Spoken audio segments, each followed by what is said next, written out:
এক ছিল ছোট্ট ছেলে রাফি। সে খুবই গরিব, কিন্তু মনের দিক থেকে ছিল সৎ আর ভালো। একদিন বাজার থেকে ফেরার পথে সে রাস্তার পাশে একটা মানিব্যাগ পেল।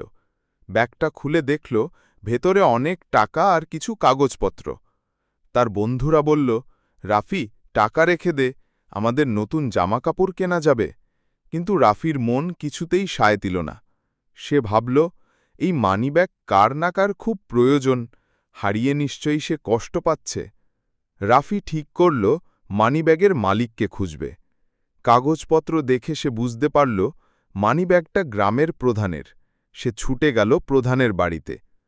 প্রধান সব দেখে অবাক হয়ে গেলেন। বললেন, তুমি চাইলে তো এই টাকাগুলো নিতে পারতে, তুমি খুব সৎ ছিলে। প্রধান খুশি হয়ে রাফিকে একটা নতুন ব্যাগ, বই আর কিছু টাকা উপহার দিলেন। রাফি খুশি মনে বাড়ি ফিরল। সেদিন থেকে সবাই তাকে বলত, সত্যের পুরস্কার পেয়েছে রাফি। শিক্ষা: সৎ থাকা সবসময় সবচেয়ে বড় গুণ, আর তার ফল একদিন ঠিকই মেলে।